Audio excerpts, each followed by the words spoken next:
Hello, friends. My name is Diane Matheson Jimenez. I use she, her pronouns, and along with Therese Samuel, it's my great privilege to serve as Minister for Social Justice for Antler River Watershed, Horseshoe Falls, and Western Ontario Waterways. I am joining you today from the very sunny and beautiful Haldimand Tract. The Haldimand Tract is 6 miles on either side of the Grand River that were taken away from, given back to, and then taken away again from the original inhabitants of this place. Had you asked me to acknowledge the territory 2 months ago, I'd have been able to say with a degree of certainty that the Haldimand Tract, the original stewards of this place, were the Haudenosaunee, Anishinaabe, and Attawandaron peoples. However, I've learned in the last while that Attawandaron was a derogatory label that was applied to the Algonquin folk who lived in this place. And it kind of loosely translates to the people who talk funny. They had a different dialect. And so I am continuing to learn what a more appropriate way to address those folks would be. I lament that the language of those original inhabitants of this place has largely been lost over the years. I give thanks for the stewardship, and I pray in all earnestness that that I might truly live into what it means to live in reconciled relationship. May it be so. If you know the names of the original stewards of the land where you call home, or if you know the territories or the treaties, I would invite you to use the chat to enter those names and those peoples and places now. And I'm just going to give a moment for the acknowledgement. Continue making your acknowledgement.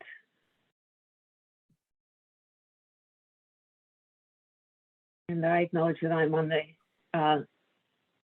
the territory of the Anishinaabe Nation, the people of the Three Fires, Ojibwe, Odawa, and Potawatomi nations, and give thanks to the Chippewas of Saugeen and the Chippewas of Nawash. Together, I understand they are known as the Saugeen Ojibwe Nation, as the traditional keepers of this land. And I believe that some of those nations are here today. So I give thanks to you for your stewardship of this land. And I commit myself and my energies, my prayer and my work to being a part of building right relations between Indigenous and non-Indigenous peoples. I acknowledge that as a settler of color, even while I experience racism and colonialism in this land, that my family came through settler immigration policies, and so we are settler people and have a place in the settler privilege, and that we as treaty people have a responsibility. I, as a treaty person, have a responsibility to learning more about my place in this and learning about our original peoples in this land.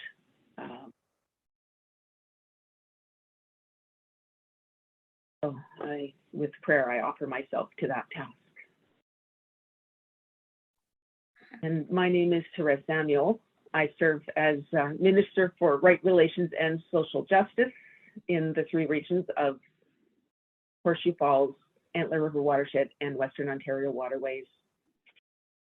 And I am really pleased to greet 2 people who are I'm increasingly understanding as wise teachers and people of spirit.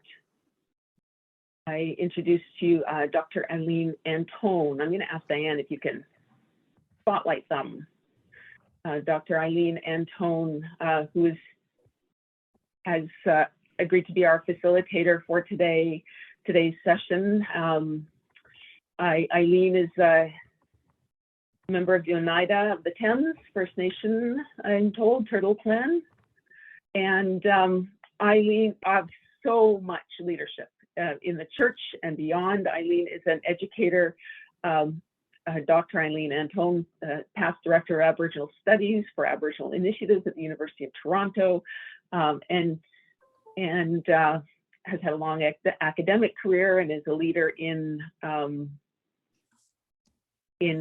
academic circles and in the United Church of Canada and in her church and community at Oneida. Eileen, I have a gift to offer you, and I have gifts for each of you. I did offer tobacco when I invited you to facilitate the session, and you accepted it. I'm grateful for that. I also have a gift, and this is a multi-tool, and it seems to me that Eileen, you give us the tools as an educator. You give us the tools to do what we need to do in reconciliation and in understanding one another. And so as you give us tools, I am giving you a tool as a symbol. Sure. And I offer you, in my left hand, as I've learned, I offer you this tobacco as well. And I will be sending that to you very soon. If we were in person, I would be giving it to you and handing it to you and not have to open it and show it to you.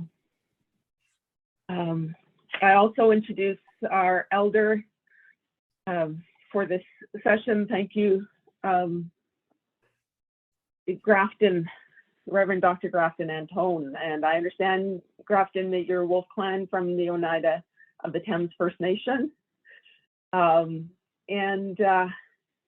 goodness, Grafton has worked in engineering and as clergy in the church and as elder in many, many places. And goodness, I know you both as grandparents, and you both continue teaching and leading. And so I felt like these gifts could have been given to each one, could have been given to either of you. So the gift that I have for you is a light. Oh, it's hard to get it where it shows. So it's a light, and it actually turns on. It's quite a bright light. Can't see it. Just hang on. Let me try to turn it down. And it glows in a red light, and it opens up like a lantern. So it opens up like a lantern. Yes. And when I went outside to give thanks just before this session, the scripture came to me that you might know. It goes, in the beginning was the Word, and the Word was with God. He was in the beginning with God. Through him all things have come into being. Without him not one thing has come into being. What has come into being in him was light, and the light was the light of all people. The light shines in the darkness, and the darkness did not overcome it. And so as an elder and as teachers, Eileen, you both shine the light on our path in this path that we as settler peoples don't know in the way that you know the path that we need to take. And so with gratitude for your shining the light on the path, I offer this gift and tobacco.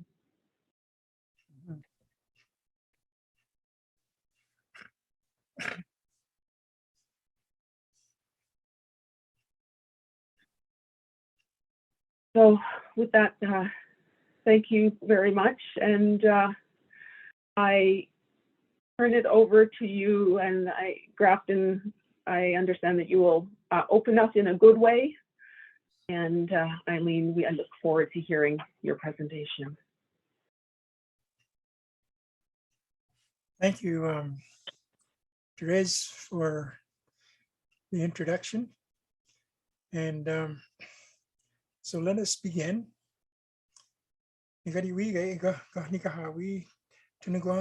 Yanchakwat katu ize kalau hiage ne wa disadaska. Negati wika iga wa nisla de. Angli wanundu sungwa ya disu asungwa ya daye liste. Nen haundun agwegunchi nahte diungwa du hunjoni ayeti loli ka iga kanjokwa nuwa ka iga wa nisla. Negati wika iga zon takadene hela duni ji niyanle agwegunate sungwaya disu wasungwaya nen aundun queen daya kwaya dolehte nate kwadugunga iga ya chaunji na ya kwadjele ka iga wa islade negwiji iga Jujela to green na awane yaga ne yaga ka igan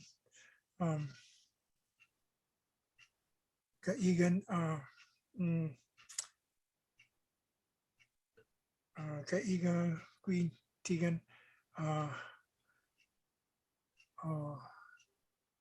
tigan we why zake hiala ne wiji nate ka igan luayats ka igan muskrat negati wiga to we la ha we ha igwi ya bikadaske wiga aundun ayati saka ka igan ohunja igwi to we na hayele ka iga ya kwena de kwachi niole nyahale to knahi wiga to ladikan yes tigan ungehue andat no tundo ni auza hadaga kwe tigan muskrat negative wiga iga not zahado dashi kwe iga tugi we wahuat kase tigan tugi lahawi la snungi win gala win ya hot solid dage negative wiga iga ona ne do jojela we tuna ya tuna awane ga iga wanisla kale guizon te kadene heladoni nigun kundilio suha ka in konto sagot konfadun sungaya dizo negari wiga iga agwegon chi nahte yakwaya na hawi negari witiga chutkut kui netiga 20 yetia ne heza tigan chi gaya konto chujelotto loneske kale guizon tigan chi nahte na hanilo ni kadi wi ka iga wanisla de chutkut kadi wi ga iga tunayawo chi niyawo ka iga wanisla ni wi na chahasane tigan oksa gwine sahaqwena tigan anogi netiga anogi witigan netiga lauhagwi what the subaya dugufte negati wiga iga tokwi nigo wokka iga angliwa gun wiga iga wanisla dane to I just give thanksgiving to Creator for sharing us with this time with everybody that's on this internet connection. And it's my firm hope and belief that we're doing the best that we can to make it go. So with that, I'm going to turn it over to Eileen Antone to do her part. Yeah, go.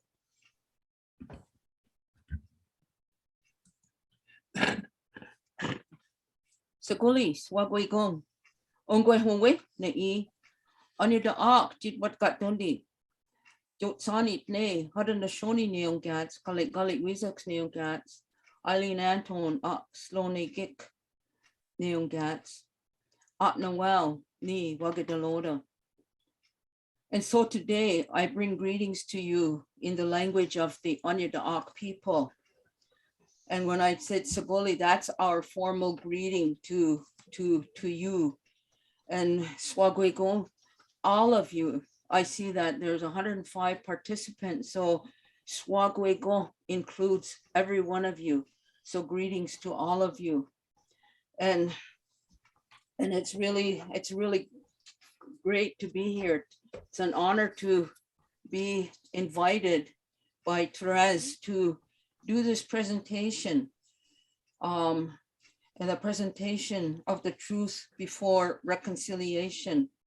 I know at one point I probably wouldn't be able to do this because it was just the way the society was and the way our people were treated. And so I'm just going to tell you what I said in the language. I'm one of the original peoples of Turtle Island. I come from the Oneida Ark known as Oneida First Nations of the Thames near London, Ontario. My name in the Longhouse is Jotsanit, and Gullit Weezaks is my research name, and it means she who gathers information. An elder who was a participant in my original thesis work gave me the name Gullit Weezaks because as we were talking, she was telling me about her journey through residential school. And she stopped as we were talking about language. And she asked me, what is my Indian name? And I had to tell her that I didn't have an Indian name because my parents went to residential school and they did not want me to experience the harsh punishment that was inflicted upon our people who talked their language. And so I was not given a name at that point. And so she told me she would give me a name, Gullit Weezaks. And that's the name that I carry with me because I know that it's important to be able to say what it is. And then I told you my English name is Eileen Antone, and I come from the Turtle Clan.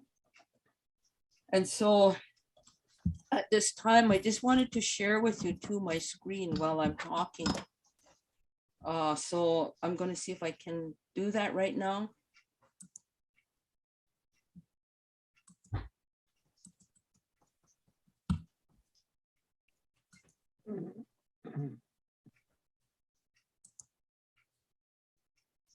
And so you can, let's see now, how do I work this part? And so we can see then that before Aboriginal, and I use the term Aboriginal. I know that the people use Indigenous. My thoughts are we are still the Aboriginal people. I know that there are a number of Indigenous people that don't like the word Aboriginal, but I tend to use that because that was one of the last terms that I used for us in Canada. And so when I still use Aboriginal, even though a lot of people use Indigenous, but they mean the same thing, the people of Canada, the original people of Canada. And so again, I look at before Aboriginal, non-Aboriginal people can get on with the work of reconciliation, a great cleansing of wounds of the past must take place. And so that's, again, really important. And so I was saying that the word decolonization, I know I was at that learning session last night and they talked about decolonization.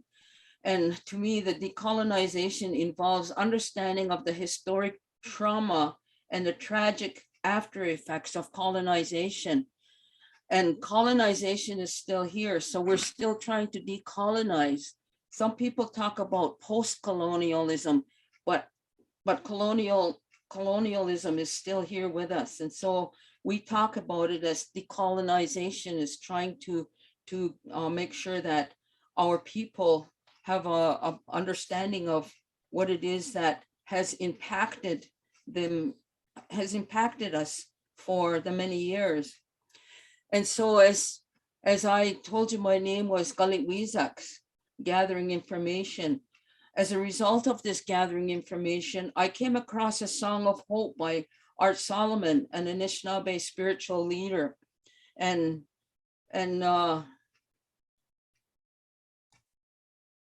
this is the poem that he wrote.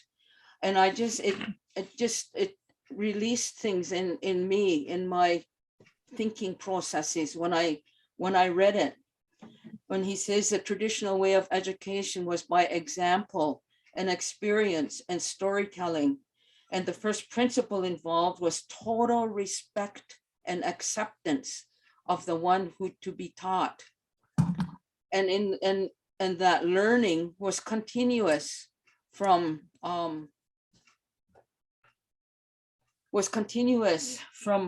birth to death, and that it was a total continuity without interruption.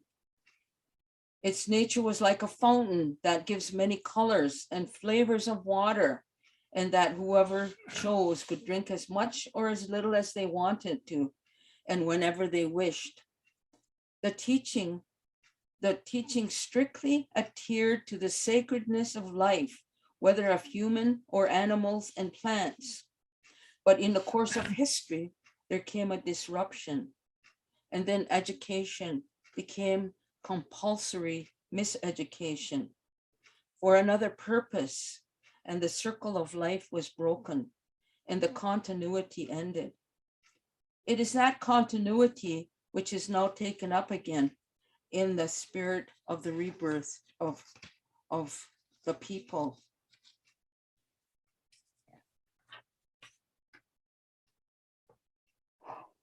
See, where am I here?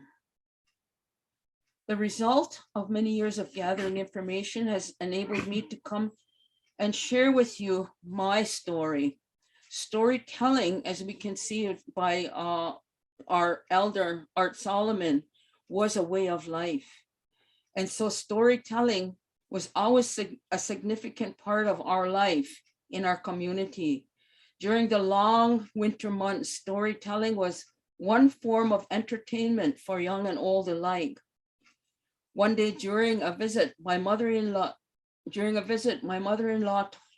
told a story to her granddaughter, who in turn told the story to her nephews, my grandchildren. Whereupon I heard it. She told her granddaughter that a long time ago, there was an old man who went around the community telling stories in the Oneida language. She said that when her parents would hear that he was coming to their place that night, they would get ready. This was an exciting event, she said, because he would make the stories come alive in her imagination. Her mother would make a big supper and have it all ready when the storyteller arrived. During supper, he would relate to them any news he heard in the community. After supper, while the adults continued to talk about the community news, the children would clean the table, wash the dishes, sweep the floor, then bring their pillows and blankets and put them up close to the wood stove to keep them warm while they listened to the stories the old man shared with them. The parents and children both related to the stories told. The old storyteller would spend the night with them. Then the next day he would move to the next house. Oral transmission of knowledge was our way of life. We learned what we heard and we did what we had to. As Baptiste 2000 writes, Indigenous knowledge comprises the complex set of technologies developed and sustained by Indigenous civilization, often oral and symbolic. And that's when we use the feather, we use the turo wampum. These are symbolic ways of interaction. And it is transmitted through the structure of Indigenous language and passed on to the next generation through modeling, practice, and animation, rather than through the written word. Although orality continues in our communities, we also know that written stories assist in our ability to learn about the various people and situations that have had a great impact on our lives. So we can see that there has been much tragedy of the colonization that has happened.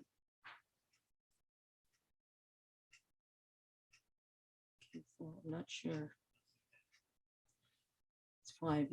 In 1975, after a 10-year hiatus from the educational system, I started my journey through the post-secondary education, where I found out there were many things I had to obtain, to obtain my undergraduate degree.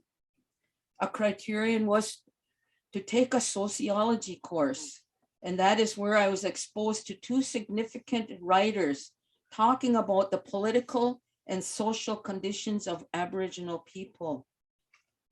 One was Harold Cardinal, and the other was Maria Campbell. Although I learned about those 2 wonderful writers, sociology became my least favorite class because I had tried to fit in to the requirement of the course. I was told my writing had to be objective so that it would appear unbiased. So I tried really, really, really hard to be subjective, or not to be subjective, in my first sociology paper about Native people. I was writing from my observations and knowledge about my own people. The teaching assistant said my paper was unacceptable because I was too ironic and too satirical in my text. I cried. I wrote about what I knew, but it was not good enough. I went to see the TA. He invited me into his office where we had a cup of tea while he reread my paper, then stated, it wasn't too bad after all. He changed the mark on my paper to a passing grade. I got my undergraduate degree and became aware of the program of extermination through assimilation policies of the government, as explained by Harold Cardinal. In 1996, Harold Cardinal wrote a book called The Unjust Society, The Tragedy of Canada's Indians. Because of a new government policy concerning the Native people in Canada, he states the new Indian policy promulgated by Prime Minister Pierre Elliott Trudeau's government under the auspices of the Honorable Jean Chrétien, Minister of Indian Affairs and Northern Development, and Deputy Minister John A. MacDonald, and presented in June 1996. It was a thinly disguised program of extermination through assimilation. For the Indian to survive, said the government, in effect, he must become a good little brown white man. The cover of the book is an illustration of the Indian puppet being controlled by the bureaucrats in government positions.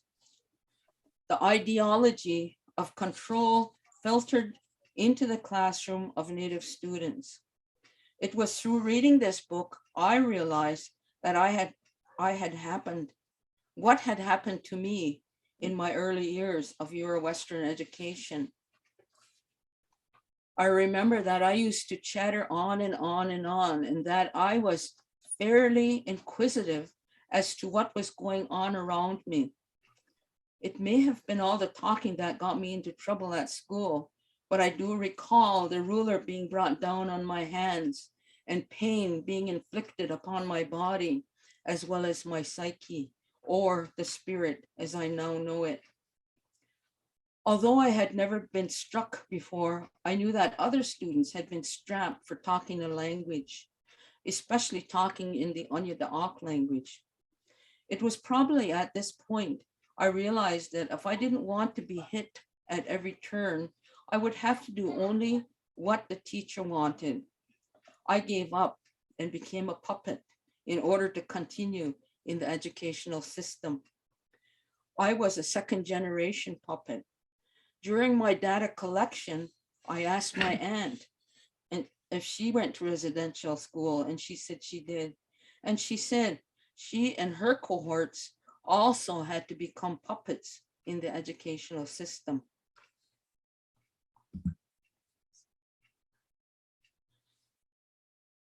So Harold Cardinal wrote the book, The Rebirth of Canada's Indians, in 1977, which was one of the required readings for my sociology course.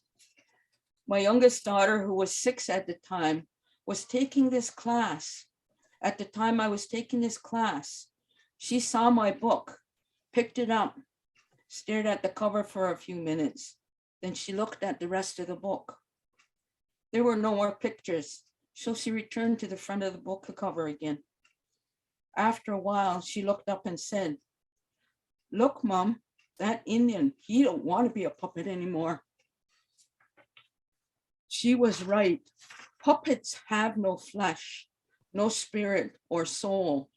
And as Chief Dan George states, our greatest wound was not of the flesh, but in spirit and in our souls. We were demoralized, confused, and frightened.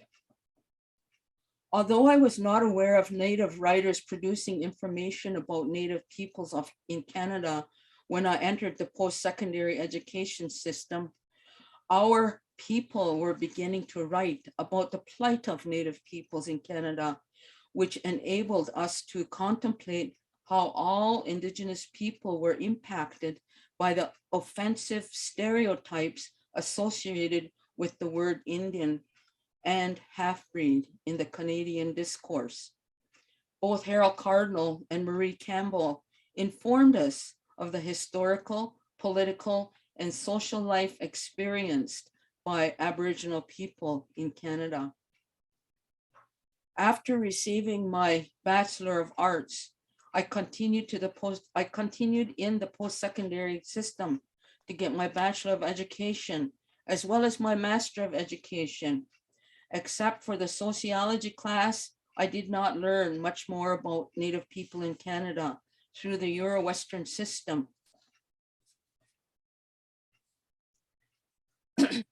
It was during my journey through the doctorate program during the 1990s at the Ontario Institute for Studies in Education that I was encouraged by Dr. Hunt, the chair of the multicultural teaching program, to learn about who I was as a Native person.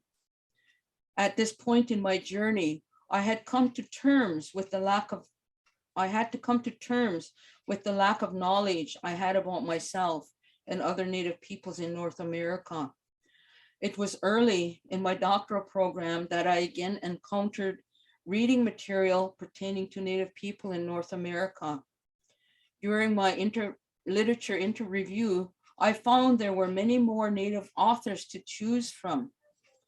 In my search, I encountered an article given by Lee Brown in 1986 at the Continental Indigenous Council, Tanana Valley Fairgrounds, Fairbanks, Alaska.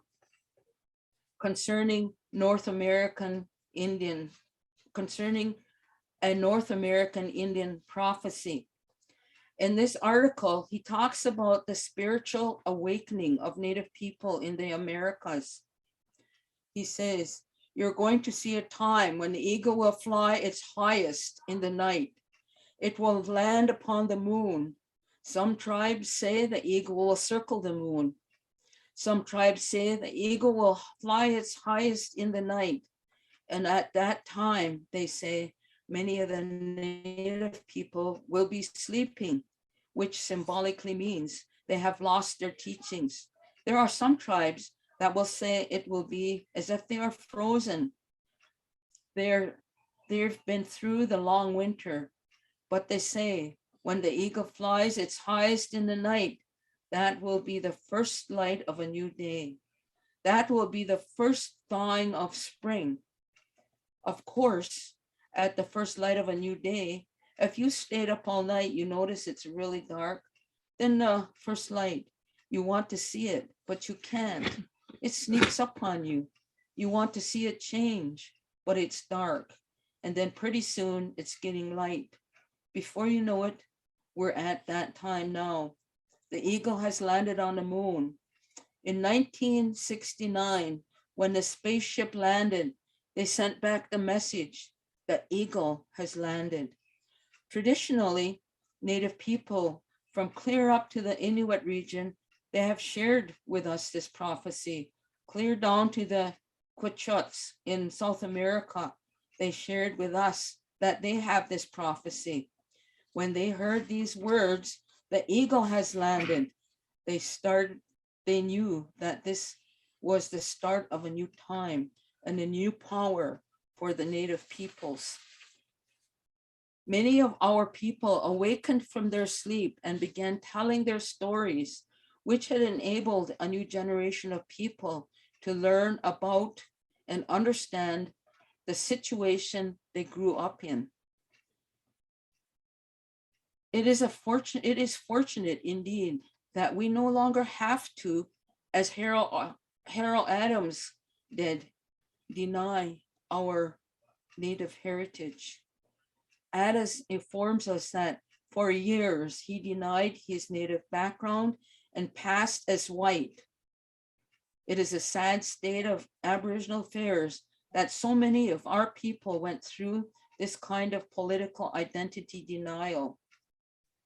Adam tells us that it wasn't until the 60s, when he attended Berkeley University in the United States, that he experienced his political awakening, which later turned him into the most active and vocal Métis leader in Saskatchewan, who would also produce literature that would change the world of young Native people seeking to reestablish their space in the framework of the Canadian society.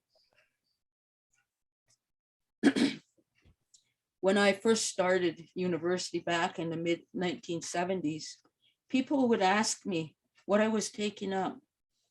And my first response was space. Little did I realize at that time that space and place I was occupying in the university setting would have a major influence on how I would come to view the world. As Simon and Soares 2008 indicate, so space and place are dialectically structured in human environmental experience. Since our understanding of space is related to the place we inhabit, which in turn derive meaning from the spatial context. I had to learn to claim my space in the post-secondary education system. And in doing so, I was able to become aware of the need for decolonization within the schooling so that all people in these educational settings can develop respectful and mutual relationships with each other.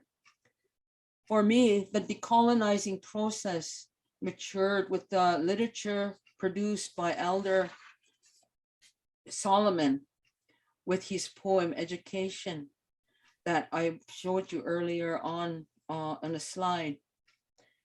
My thesis was concerned with finding voice, and during the process of obtaining a Doctor of Education degree, I found the message in the poem written by Art Solomon, an Anishinaabe spiritual elder, broke the spell of the Euro-Western concepts that had led me to believe that only the Euro-Western way of learning was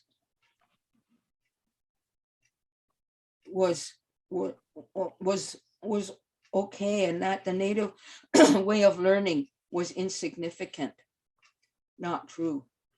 His assertion that education became compulsory miseducation for Native people has challenged and empowered me to search for ways that would restore the circle of life and the continuity of learning for all Aboriginal people.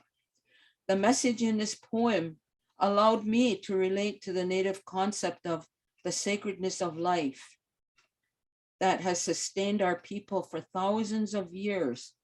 It has been a difficult journey to realign my cognitive processes and relate to a bigger picture, one that doesn't negate the Aboriginal worldview, but lifts it to a primary position of inclusion and equality.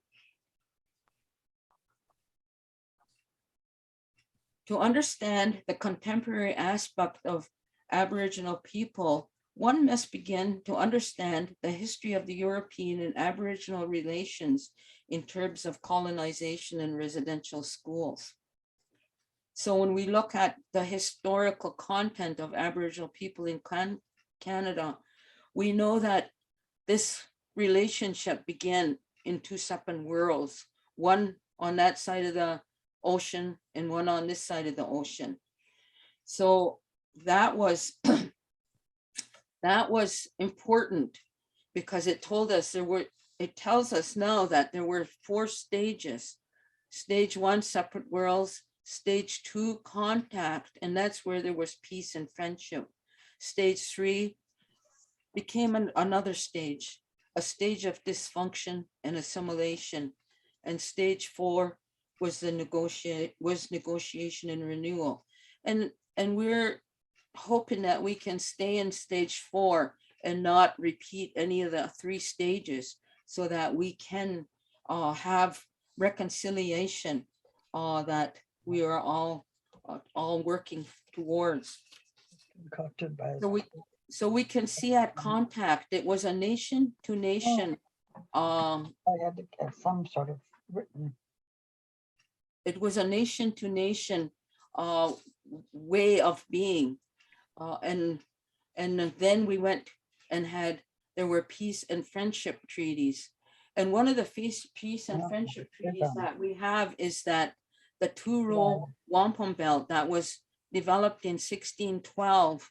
And it talks about, again, us being in our boat and the Euro-Western people being in their boat, and that they would be going down a river of life together, where they would stay in their boats and they would work with their people in the way that they always worked, but they would not cross. Because if you look at the Turo Wampum, as long as it went on, they would never touch each other. But that didn't work, because the white rose of peace between the Turo Wampum didn't, the peace of friendship, the peace of respect, and the peace of friendship didn't quite manage to keep these things apart. The one peoples jumped into our boat and dragged us over to their boat. And so again, that was the second stage. And then it talks about the Royal Proclamation of 1763, which marked a major change in the relationship, and colonialism became more pronounced. And previous to this, development of the printing press brought printed distortions of Aboriginal peoples. And so the next stage was that in stage 3 was the imposition of the colonial legislation, where the Indian Act came into existence, the reserve system came into existence, school systems, residential school and day school. And so we talk about if the context is artificial, it does not allow to move. It does not allow people to move in their world and discover how much of themselves as they can. And so that was the context that it was in. We were no longer in the context of the Aboriginal world. We were in the context of the world of dysfunction and assimilation.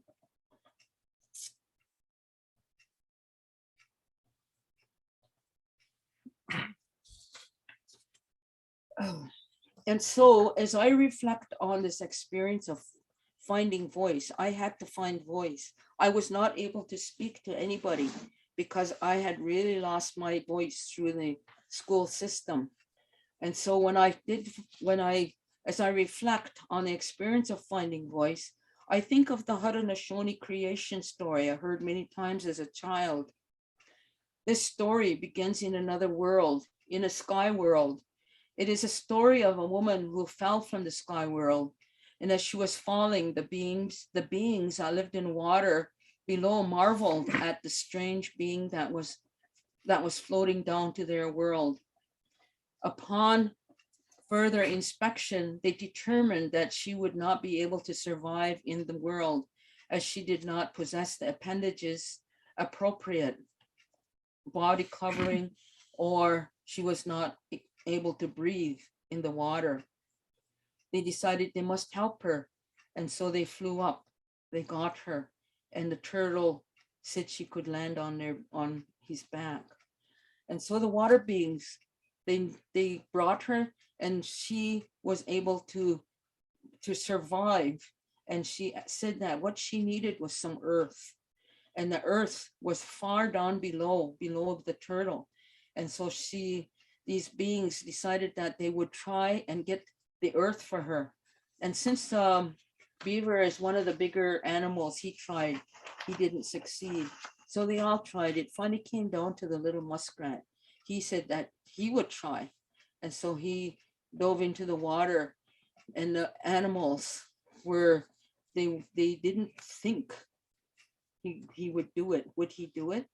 The others thought not. But this did not stop him. He dove under the water. Just being on the water, the beings on the water waited, and they waited, and they waited. He did not surface. Just as they gave up hope of seeing the little muskrat again, he shot out of the water, and in his little paw was a bit of earth. And so the story continues that we are here today. In this Iroquois epic, Sky Woman comes from another place and must construct a place for herself in this world of water. In the reconstruction of this world, she needs something that cannot be obtained without great struggle. This is the way I see the work that I have been doing for these last several years. I have had to go deep into the oppression of the educational struggles of Aboriginal peoples. Why? To look for and raise up traditional knowledge and ways of being so that our people can create a place within the world where we can validate our own right within this present society. We can no longer dance to the strings of the puppet. We dance to the beat of the drum of our nations and the strength of our people. And I just wanted to read this message that was given to the students at the University of Toronto by Elder Grafton Antone. He says, students have the most fun. Students have the most gifts. Students discover the most. These gifts that students receive at the beginning of their journey here on Mother Earth are sufficient to carry on to the end of the longest day. The discoveries that you are finding as you open each gift day sometimes seems pretty much the same as you opened it yesterday, but even that can be added to the big gift.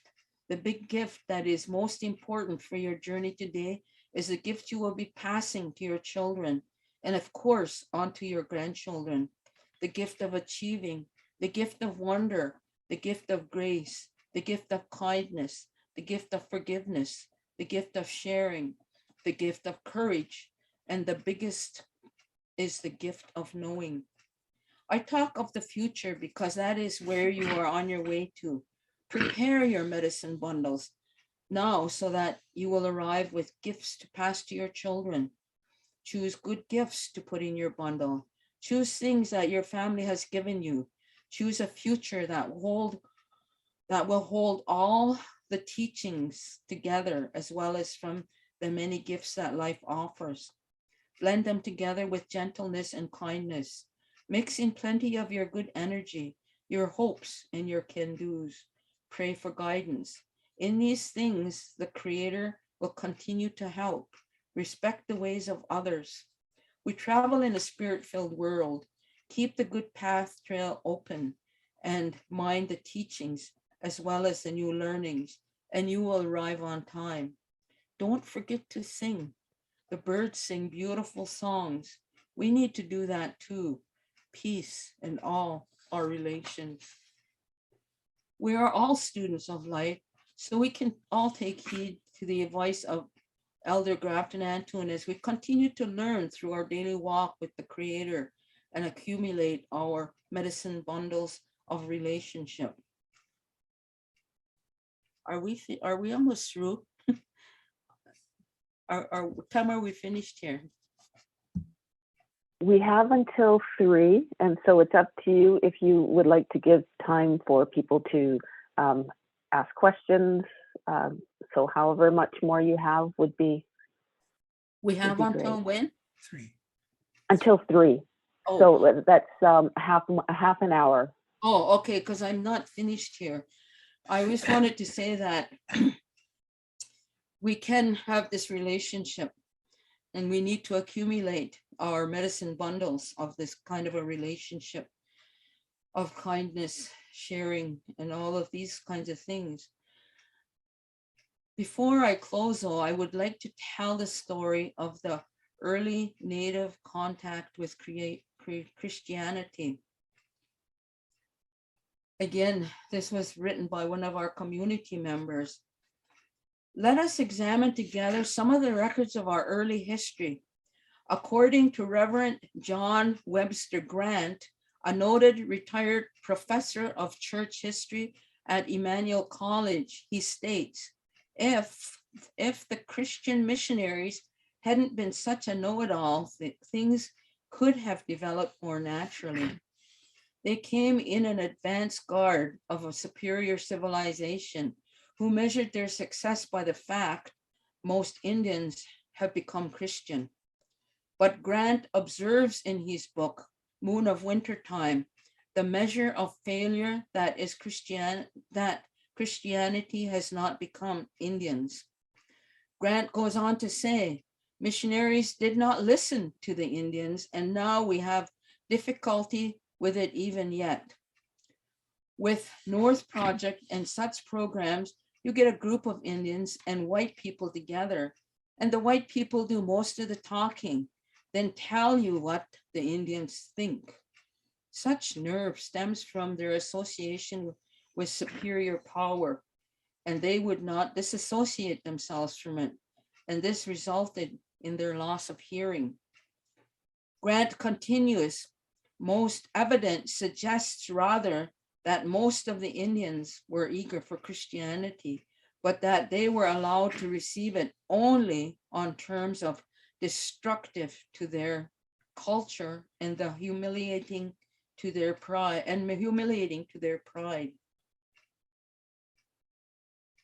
That was taken out of Observer in June 1984. Coupled on this approach was the missionary exertion of pressure for the Indians to abandon their way of life, regardless of how well they were suited to their environment. What was it then? What then is the Indian way of life? And I want to tell you the story of Gladys Taylor, representing the Indian way of life. I can look as an example. I became acquainted with Gladys personally in 1988 as we attended the General Council as commissioners at Victoria, BC. And this excerpt was written by Grafton Antone. I rented a van to provide Native commissioners some transportation to see the sights of Victoria. Gladys Taylor, Edith Memnook, Eileen Arns, Martha Dybo, David Plain, my wife Eileen and I toured around the city sites. It was riding around. I listened to the elders, Gladys and Edith, reminisce about their experience that made Victoria, BC memorable to all of us. Gladys and Edith told how Native men really never had much of a chance to rise higher than elders and spokesmen. The non-Native ministers retained all the authority, but they couldn't control the women. Women, they said, after all, do all the work. Gladys told how she was encouraged by her people, and she decided to do something about it. She pushed for the power that the minister had, the service of performing the communion and visiting the sick in hospitals and bringing a message of peace. Gladys said, I am old with nothing to lose, no job, no pride. I'll do my work for the Lord and for my people. Men and ministers have a hard time beating up on old women, especially an old woman old enough to be their mother. Gladys applied for permission to serve communion to the sick and elderly in their homes, the hospitals in the Ojibwe language. Eventually, the answer was no. Gladys took this issue to Reverend Stan McKay, coordinator for the United Church National Native Consultation. It is interesting to understand how Native people conduct their meetings. We meet generally and form a circle so that everyone is included and we can see each other. A person will speak, always prepositioning their words as not to being very important and may not be worthy enough to take up our time to discuss it. But anyways, this is what is on my mind. First, there is a general review of the condition back home. This is where the good speakers can really grab the attention of listeners in the circle. He or she may recite all the good things first, active church, children being taught in Sunday school, prayer meetings, and finally, occasionally interspersed with anecdotals about their everyday life problems, the real issues. Gladys Taylor would tell how the church minister and presbytery heard her request, then how they threw her case, in a sense, our case, out right away. They didn't even ask her why or who wanted it in the first place. They, the church, dismissed the case as if it were not worth the time to discuss it. Why? They treated me worse than I would treat my dog, Gladys said. Gladys then told us how well she treated her dog. Surely we all agree that these presbyteries were very insensitive and very defensive. Then she would sit down. Then she would sit down and leave the issue. Others would get up and speak about their concern and decide graphically that their condition, describe graphically their conditions. Eventually, a consensus would suddenly be issued by someone. I think we should help.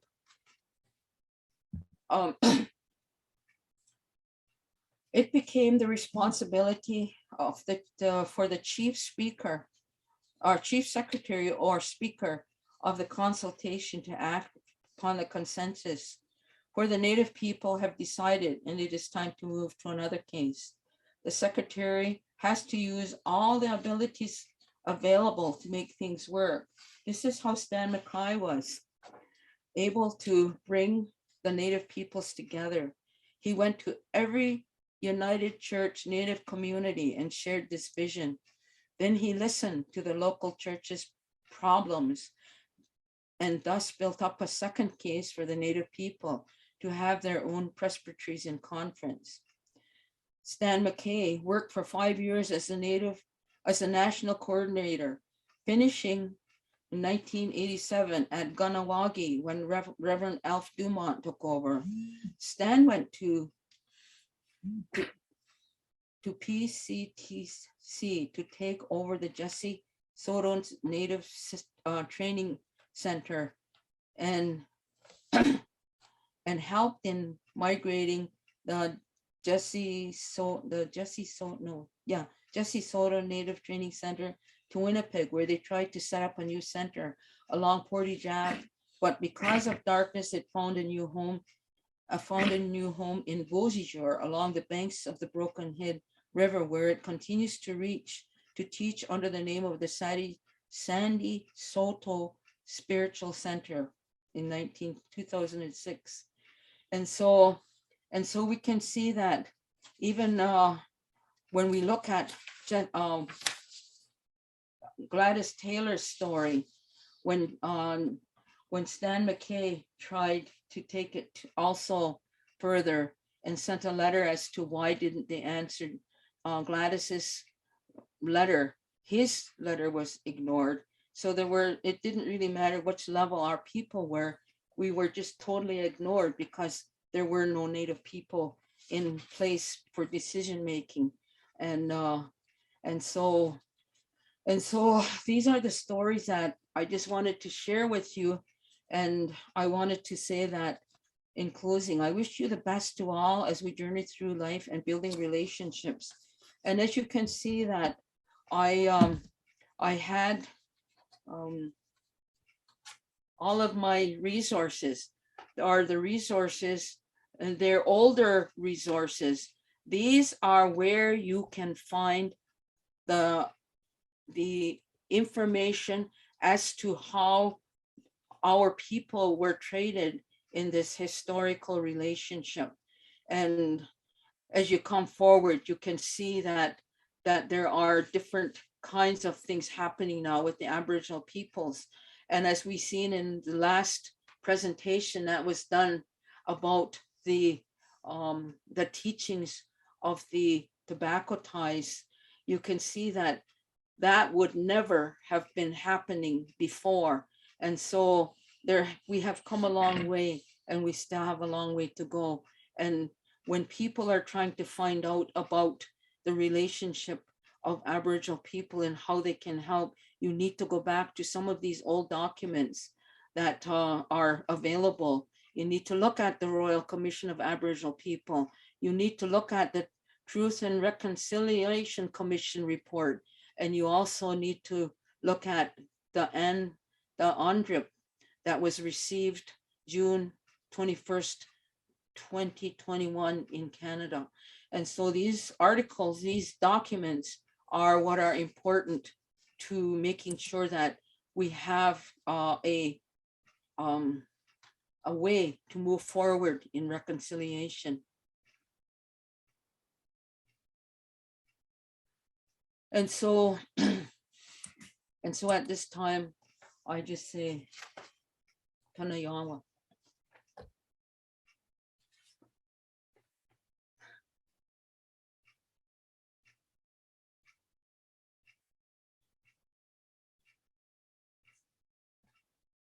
Thank you, Eileen. Am I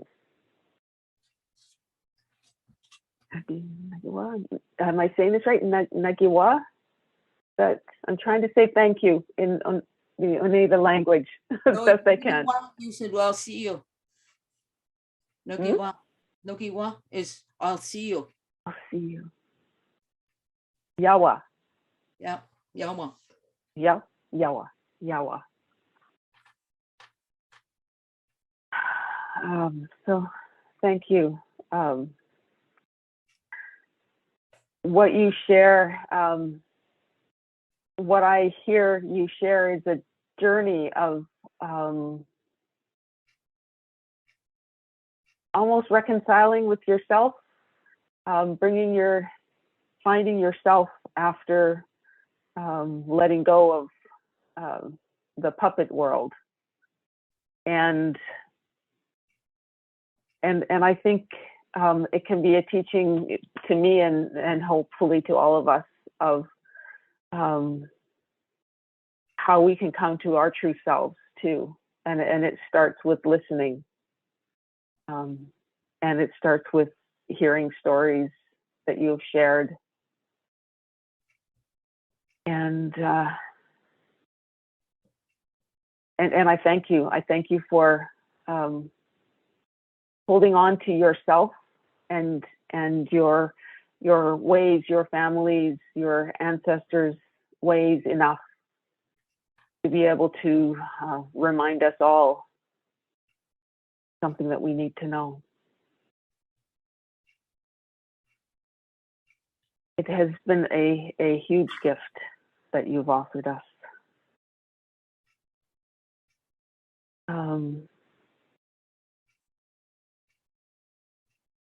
We have a little bit of time. I don't know if you had thought of having time for opening for questions, or Eileen, do you think it's better to let people sit and reflect with what they've been given?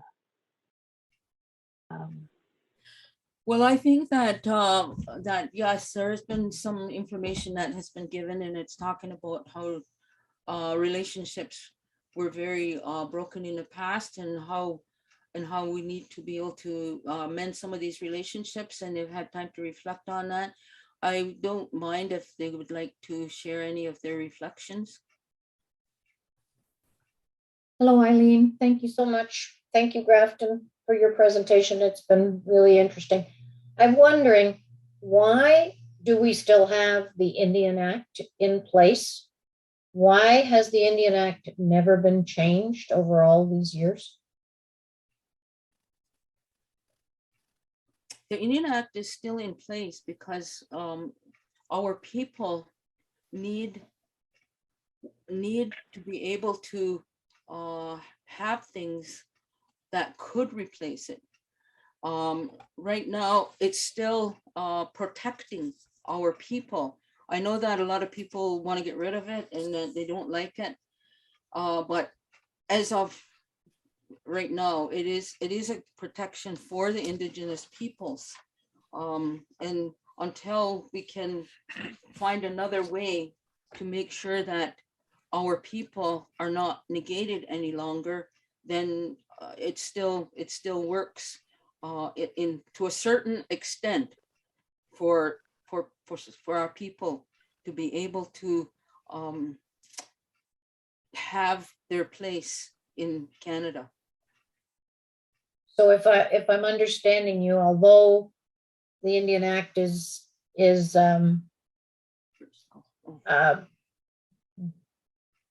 disrespectful to Indigenous peoples in some ways, it is a form of protection in others. Is that, am I correct in that kind of analysis? Yes, I think that's good.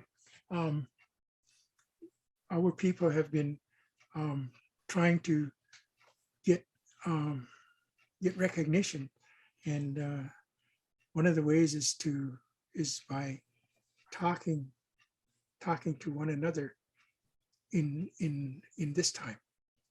Thank you. Thank you.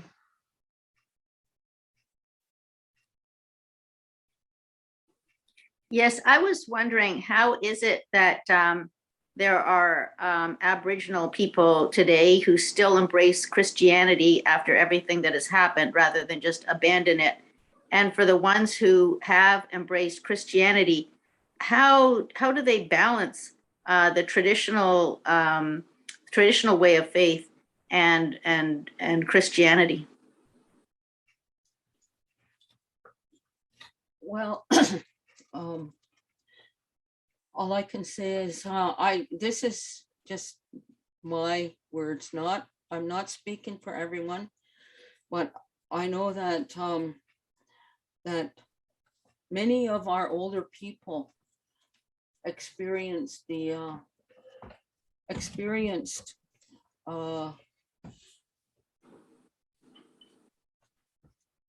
Christianity through the peoples that brought the word to them, And so I have to respond to that as when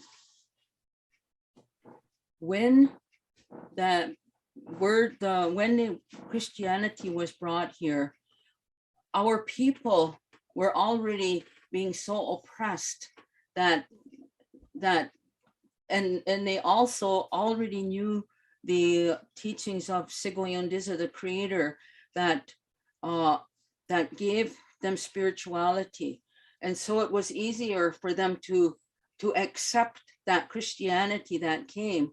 But I think that they didn't know how oppressing it would be, that they would have to let everything go in order for Christianity to happen. But they embraced it. And I know that when I first started working with the peoples in the church, I had to make sure that the church still stayed in our communities, even though there were many that were against it, because there were still many that still believed in the power of Creator, the power of Jesus Christ, the word of Jesus Christ. And so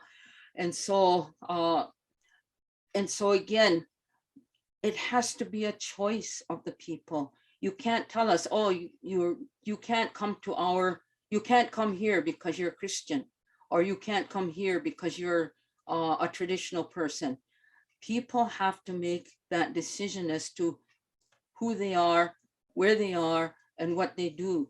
They can no longer be, like I said, the puppets with people just telling us and pulling strings and all of those kinds of things. We have to be able to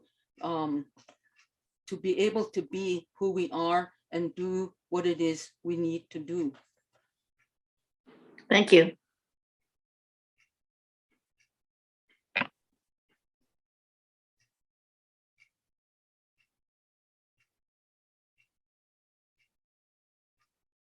And Gore Dunbar. Thank you very much, Eileen, for this, and to Grafton as well. This has been an amazing journey. I have the privilege of being on a week of study leave, and I'm currently reading The Other Side of the River by Alf Dumont, which strikes me as exactly the kind of thing that you've been presenting this afternoon, and that the truth that you want us to hear, I hope this is a correct understanding, is to ready well listen to what you've been saying. It's the story. And it's not a story, as you said in the beginning of your presentation, it's not a story that is a one-off. It is a constant repetition of story that exists for the rest of our lives here in this creation before we go to the land of souls. Would that be accurate, or am I misapprehending? No, I think that's accurate. Yeah. Thank you. It's important to listen. It's important to listen to stories, because there are so many stories that give us life, that give us information.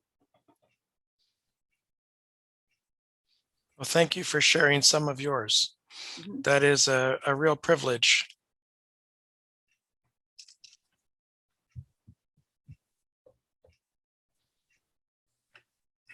Well, thank you again, Eileen. I don't see any more hands up, and the clock, I know that. Therese, Diane Dick has her hand up. Oh, is she? Oh, I'm all right. So let's take the comment from Diane Dick, and then that will be the last one then. This is just a quick question. I listened very carefully to the comment, if Christian ministers hadn't been such know-it-alls. And I find, as I examine my settler colonialist background, that is a tendency of the white people. And I use that with a capital letter, with all its negative aspects as well as maybe some positive. if we hadn't been, if the ministers that came hadn't been such know-it-alls, things could have moved in a more natural way. And I thought I heard you say, was that a quote from someone who had written in The Observer, 1984? Grant Webster? John Webster. Was that correct? Yeah. Okay. Do you have the name? Can you give me the name, or it doesn't matter? I can look it up. Well, I was at the time I was looking at the information, and again, Grant Webster was the name that's coming back to me. Okay, thank you. And thank you for today. It was lovely to be a part of this. I'm glad that you were able to be part of it.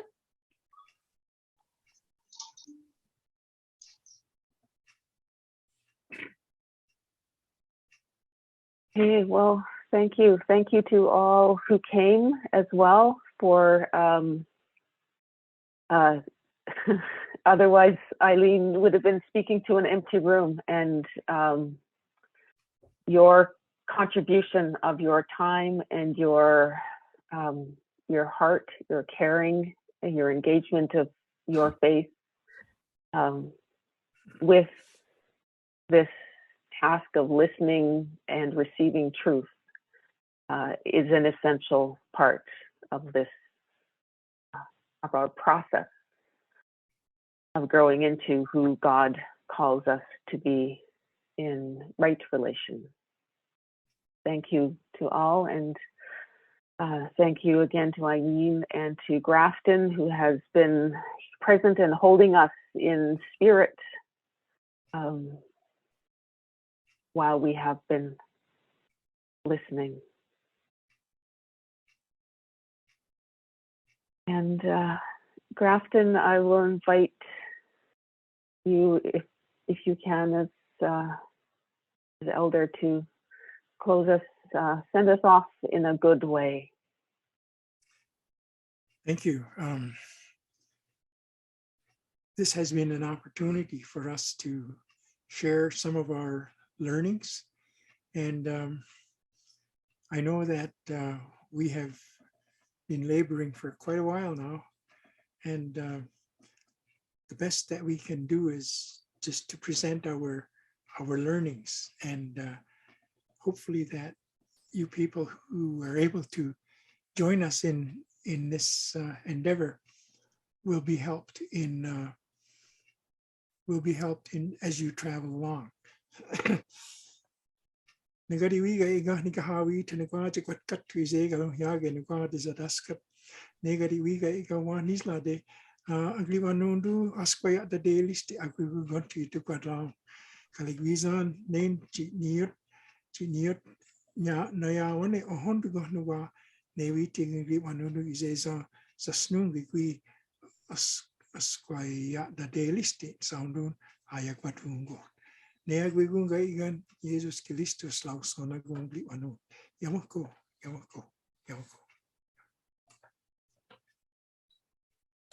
Thank you.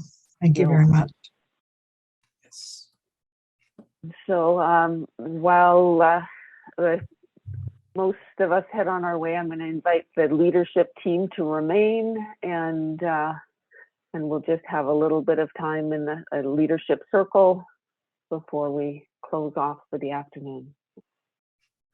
Blessings on the journey. If you want to unmute yourself and say goodbye to one another, please do. We are still being the church as we're together in Zoom. Bye-bye. Bye-bye. Thank you. Bye, everyone. Thank you for this. Bye, all. Bye all. Thank you. Goodbye. Thank you. Bye. Miigwech. Nagiba. Yamako.